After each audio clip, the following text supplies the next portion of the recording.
Let's talk about a man who did everything right and got hated for it. He's the best in the world at his sport. Not one of the best, by a distance nobody argues about. He trained, he turned up, he never cheated, and he won. And then the crowd boos him. Not the other team's crowd, his own crowd. And we want to sit with that today because the reason isn't about him at all, and by the end you're going to recognize it in yourself, which is the uncomfortable part. So here's our man, and he's enormous. He's the tallest, the strongest, the most prepared. His kit is immaculate. He has thought about this more than anybody in the building. And what he wants for the entire film is one small thing. He would like somebody to say, "Well done." That's the whole of his ambition. And he's not going to get it. And the worst part is that he doesn't yet know that. Because there's also a small one. And the small one is honestly not very good at all. And when the small one steps out, something happens in the crowd that has nothing to do with sport. They lean and they want him, all of them at once. The small one has done nothing to earn it except be visibly likely to lose. And our man watches this happen and starts, very slightly, to keep score. Now, we should say that this is real, because you might think it's just a bad night. In 2007, 3 researchers, Vandello, Goldschmidt, and Richards, ran it properly. More rooting, more sympathy, more identification with whoever was struggling. And they didn't only run it on sport. They ran it on business competitions. They ran it on artistic ones. Same result every time. So it's not a sports thing. It's a people thing. And it's running in the room whether anybody notices or not. They also checked something we quite like. They asked whether we want the underdog to win or whether we just want the favorite to lose. Those are 2 completely different appetites. And the wanting him to win was stronger, which means the crowd isn't out to get our man. They have simply forgotten he's there, which is worse. So here's the why, and it's the good part. When you look at 2 people and one of them has less power, you start borrowing that person's feelings. Not their argument, which nobody has heard, but their feelings. And then it goes further because you also decide what each of them is feeling. And you decide 2 completely different things. The big one, you assume, is feeling contempt and pride and that flat satisfaction of a man who expected this all along.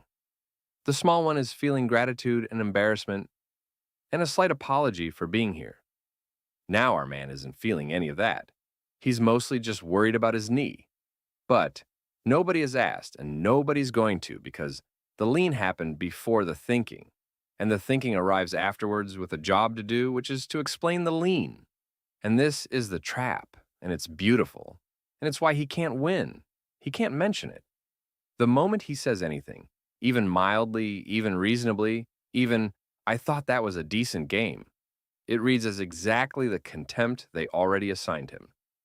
The complaint is the evidence. There's no sentence available to him. We've all watched somebody discover this in real time, and it's always excruciating, and it's usually at a dinner. So he does what anybody does. He tries harder, and he gets better, and then he gets better than that. He becomes so good that surely, this settles it. It doesn't settle anything at all. It makes it worse. And here's the finding that explains why. And honestly, the title of the paper does all the work. Kim and Colleagues, 2008. Rooting for and then abandoning the underdog. People back the underdog and then drop him the moment he stops being one. So the affection was never a verdict about anybody. It was a verdict about a position. Change position. And it leaves with the position. And the person standing there is holding a trophy and wondering what he did. Think about the arrangement he was offered. Try hard, come from nothing, and get good. He did all 3 of those things, on time and in full. And the completion of the deal is the thing that voided it.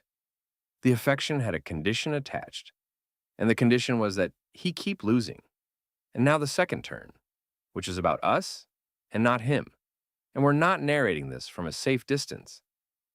Ask what our support of the little guy actually cost us. And the answer is nothing at all.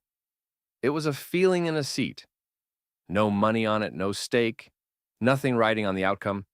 And generosity is remarkably easy when it's free. So watch what happens when it stops being free. Put something on the result: money, your reputation, your kid on the team, and the sympathy quietly reorganizes itself. When our own standing is on the line, the winner suddenly looks a great deal more appealing because attaching yourself to a winner is how you get some standing back. Our loyalty to the underdog turns out to be a luxury good. It's the thing we buy when we can afford it, which is the honest version of what we've been calling decency. It's not fake exactly, it's just cheaper than we thought. We were not defending fairness, we were enjoying the feeling that fairness gives us at a price of zero, and we stopped the second the price went up. And once you know the shape, you will find it everywhere, and none of it will be about sport. The colleague you championed right up until they got promoted, the band you loved until other people loved them, the little restaurant you told everybody about, and then it opened a second one and something in you went quiet. Every time, the story we tell ourselves is that they changed. Every time, what changed was their position. So, what do we do about it? Because there's something, and it's not to stop liking underdogs. The first thing is to notice the flip, and honestly, that's most of it. When your warmth towards somebody drops for no reason you can name, and it happens to be the same month they succeeded, you've caught it live, and catching it takes nearly all of its power away.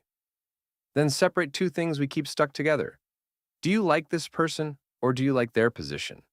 Because you can admire somebody sincerely and lose all interest the moment they stop struggling.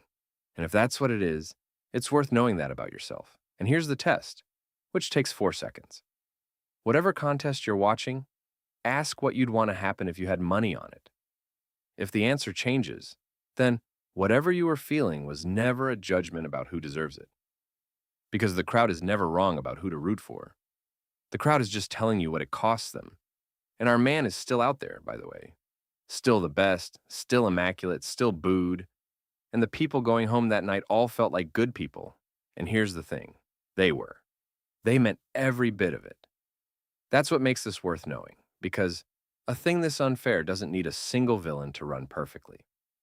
So be a little suspicious of the warm feeling. It's real, it's cheap, and it leaves the moment the person you were kind to stops needing you.